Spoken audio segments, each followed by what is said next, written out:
Welcome to Wine Library TV. I am your host, Gary Vaynerchuk, and this is Wine Library TV. I knew that would work. So yeah, let's taste some wine, right? Because that's what we do. Just want to give a huge shout out to the Wine Library TV community. It is absolutely exploding. My email box is on the fritz because I got so many emails in the last couple of days. It's really, really shocking, humbling, all that good jazz, and I would be remiss to not thank all of the people that watch WLTV. Obviously, all of the people that have been here from the beginning. I know who you are. It's too long of a list to name you all, and I don't want to hurt feelings because, you know, that's what happens on WLTV. Mott shaking his head, you know, that forum gets a little testy, doesn't it, Chris? I just want to thank everybody. I know there's a ton of new viewers, a lot of people joining us since NPR and other blog posts, Dignation, all this stuff. So I hope you like it. We try to rock it out. Wine is an awesome thing. It's a family thing. It's a friend thing. It brings people together. And let's stop being so scared of it. Stop worrying what people think. Trust your own palate. Make friends with your palate. It's always fun to shake your palate's hand.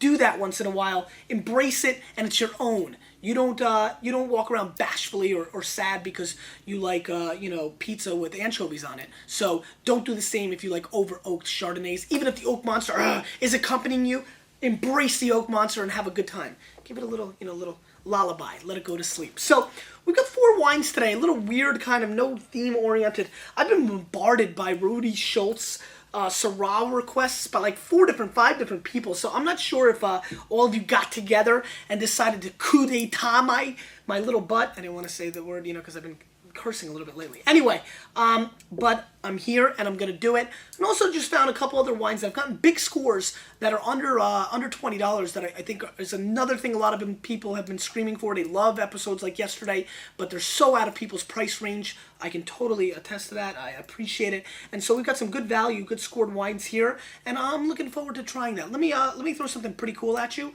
I am going to San Francisco next week on Wednesday. And, on Tuesday? On Wednesday, right?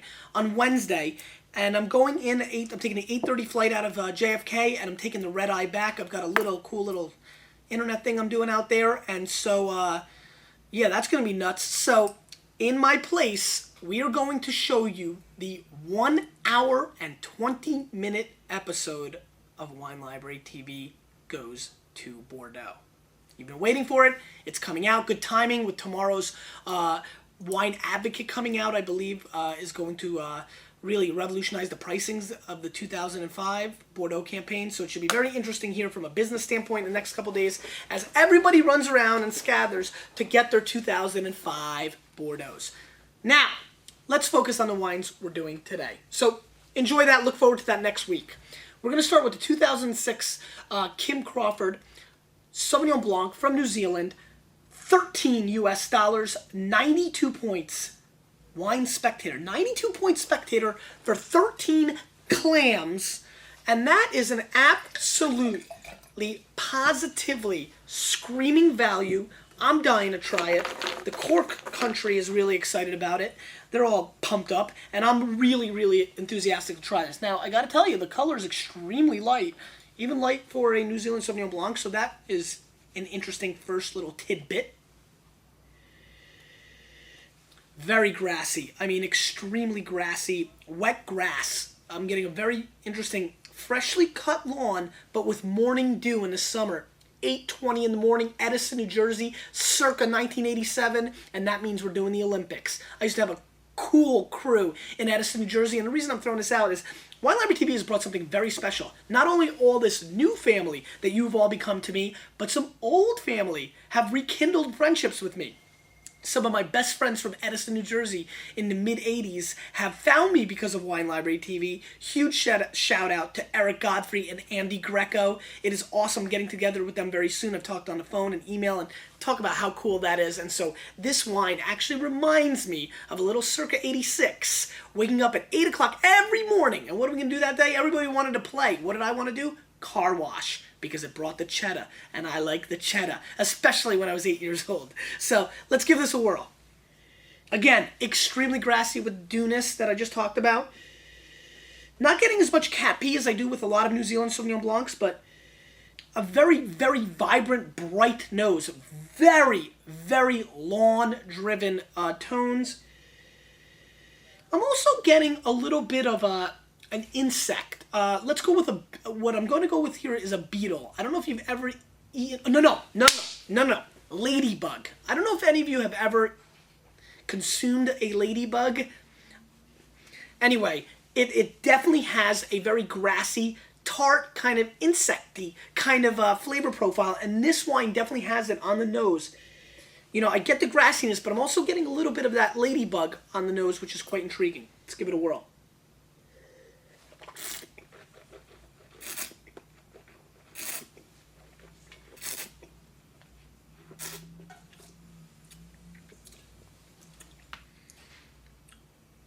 Nice acidity, very crisp, very clean. Little light for me.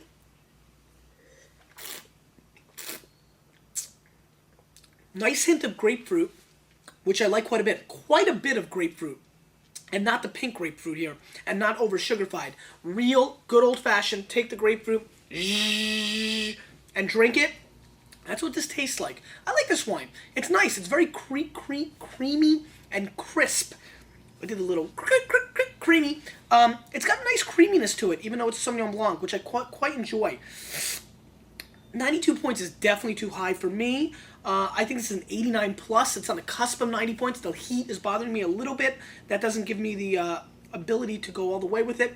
But it's very herbaceous and very grapefruity. A lot of nice tropical aspects meeting, a big bag of field grass. So, nice wine, very interesting, and a wine I think could probably benefit from being cold, which 98% of you are going to drink it that way. And so I think that this is going to be a big winner, and it's a good wine, and kudos to Kim Crawford. Nice job. Let's move on. Babcock. Rita's Earth Cuvée. Kind of cool name. 2005. And this wine is 90 points Robert Parker, which is a very high score considering it's California Chardonnay, from Santa Rita Hills, which is really hot with the, Pinot Noirs these days. But what I'm really intrigued and why I wanted to try this wine was 90 Parker, who, is the man, big fan of his. Can we do this? That's kind of cool. 90 RP, 16 bones. And that's obviously an extremely strong QPR. Spectator throws out a lot of 90-point scores, but Parker is one to be very conservative with California Chardonnay. So that really opened up my eyes. And talking about QPR, what I wanted to do today, I thought this one really stood out. And I'm excited to try it. Babcock has been a long favorite of mine. They do some black label stuff, Syrah. They make a wine called Fathom. I've been a real big fan of Babcock. I think they produce some of the real nice wines in all of California, let alone in this Santa Rita area. And I'm really excited about trying this. Again, nice color. Solid golden color. Let's get a smell. And let's give it a whirl.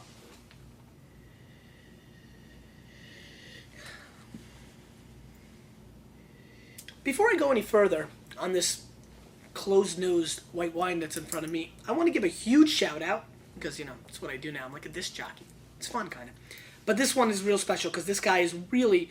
one of the great maniacs. I'm a big fan of his. I read all his comments. He's a good guy. And so a very happy birthday.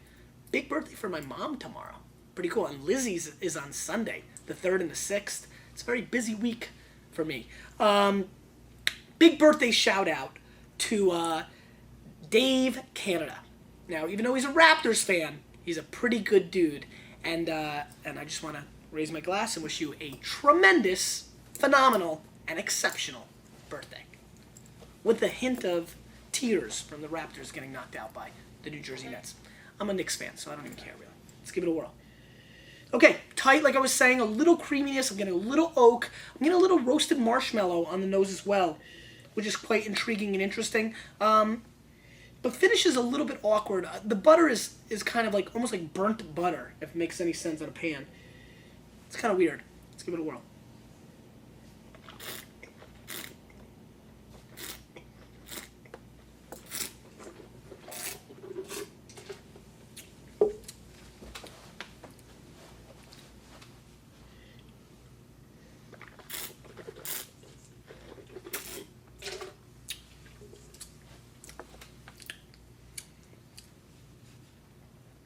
No way. You know, cut it out, Joey. It's great stuff. I have no idea where Parker sees 90 points in this wine. It's not something I agree with in any shape or form. I find this wine to be very disjointed. The heat is bouncing around like a cannonball. A lot of heat on it, almost like, you know, like the third level of Donkey Kong, those little flames that would go back and forth. That's what's going on in my palate right now. Third level Donkey Kong in my mouth right now. Disjointed. The flavors are of dirty socks, very mineral driven, almost un-Chardonnay like. A little hint of oak on the finish, but not pleasant even in that manner. It's very subtle, off-balanced, and seems to me to taste like a very average $10 white wine from Gascony or somewhere, you know, Gaillac in France. This is not my cup of tea in any shape or form, and I've got to be really honest with you, I'm completely taken aback, because though I don't always agree with Parker, he is a really tremendous critic. I just can't even see where he gets even anywhere close to excited about this wine. As I continue to ramble, I'm going to have to tell you, this wine is an 80-point wine to me. It's really not good for me. It's just really not.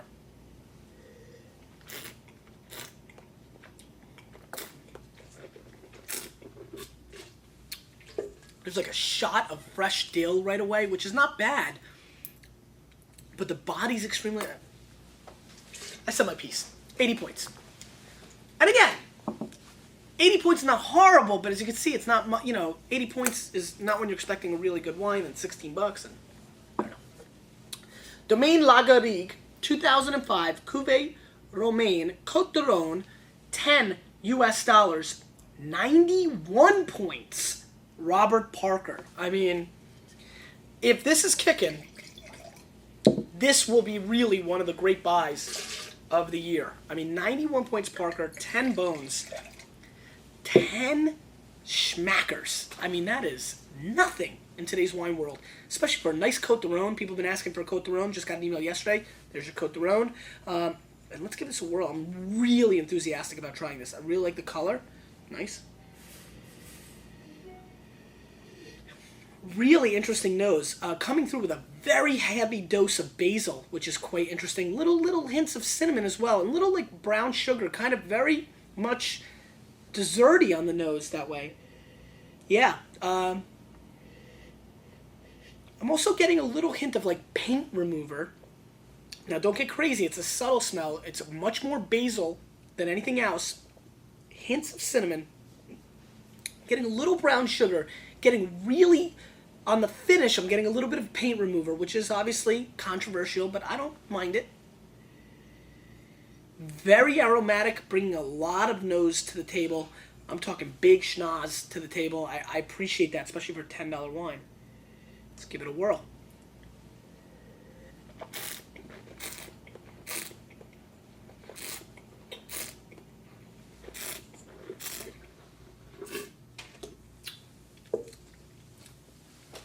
Really nice dry pepper, almost like a heavily peppered steak coming through on the mid palate.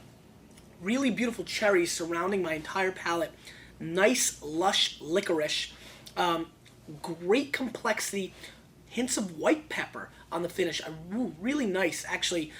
Little hint of curry on the finish as well. Got a lot going on.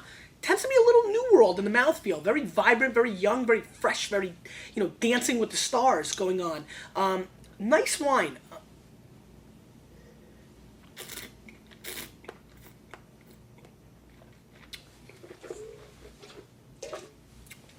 Little cherry cola-esque. Very dry wine. And a lot of firm tannins. This wine's pretty darn serious. Yeah, I think Parker's right. I mean, I'm going to go 89 points on this. I just can't give it a 90. I just can't. I want to, but it's a steal. For 10 bones, this is an out-and-out steal. I really like this effort. Very well made, extremely complex. It's got a lot going on for it. And just a really well-made wine for 10 bones, and really kind of gives me like a little boost. You know, I'm sitting a little straighter today because it's nice to still see a part of the world like the Rhone that can produce wine like this for 10 bucks with the euro-dollar exchange rate. I mean, this is really impressive. Good for them. Kudos. Nice. I want to give it a 90, you know? Really impressive. And finally, Rudy Schultz, 2003 Syrah from South Africa, 20 US dollars, 90 points, the wine Spectator. Give it a little bit of a whirl.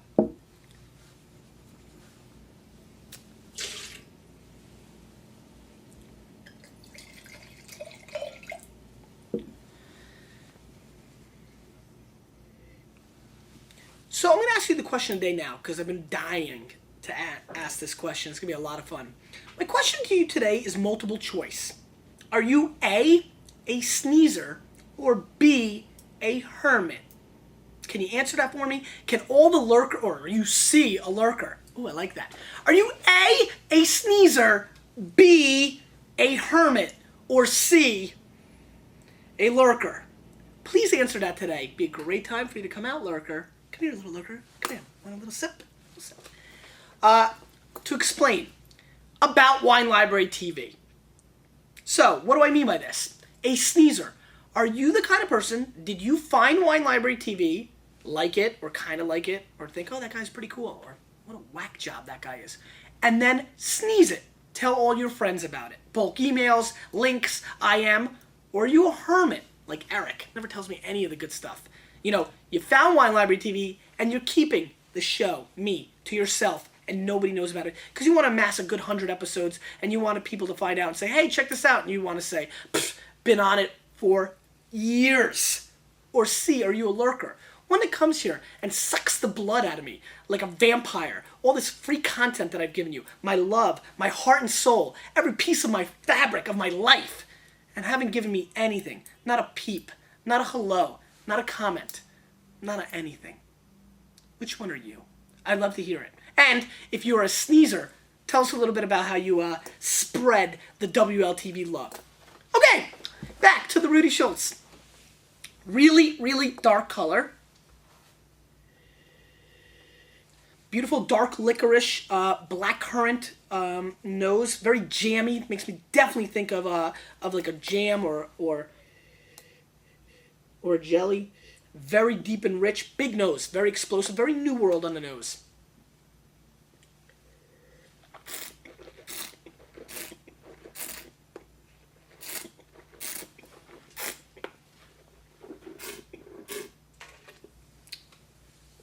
This is nice. Very good. I like this. This is a New World wine, so you have to know what you're getting into. Definitely very dark licorice. I really like the licorice aspect of this wine. It's got a little bit of nice hints of oak. I wouldn't say it's true to its terroir, so that concerns me a little bit. I definitely wouldn't pick this out as a South African wine in a blind tasting. Very much more Australian in its approach, but a lot of the Syrahs from South Africa are. Good dark chocolate, well integrated black currant, black pepper, and green pepper, the vegetable, mixed in together. It's a nice potpourri of flavors. There's a good explosion on this wine. It's solid. You know, it's a solid workman's wine. You know, brings its hat and it's pale to work every day. Gets cut up, doesn't cry, never calls out, just brings it every day. To me, this is a 90-point wine. I think Spectator did a very good job in scoring this. I agree with them 100%. Nice polish, nice long finish. I'm still tasting it. I think it could really benefit for 3 to 5 years of cellaring. I think it will open up and show a lot more flavors because there's good firm tannins blocking a lot of flavor right there. But a really solid effort. Now I know why a lot of people wanted me to try it. I'm excited I've had his wines in the past. Good producer. South Africa has definitely made an imprint on me lately, and I'm excited about it. Pretty good tasting all in all. The Babcock is like... Anyway, I asked the question of the day. I thanked everybody from the bottom of my heart. It's a nice day. AJ's coming from BU. He's coming back home, so it's going to be an awesome summer. Wine Library's softball team lost 19-5 yesterday, but I will be helping them out today, so we should win by at least 7-8. Not too much else. Jets dominated the draft. Things are good. Hope everything's good with you, because you, lots of corks, a little bit of me. We're changing the wine world. Oh yeah, we are.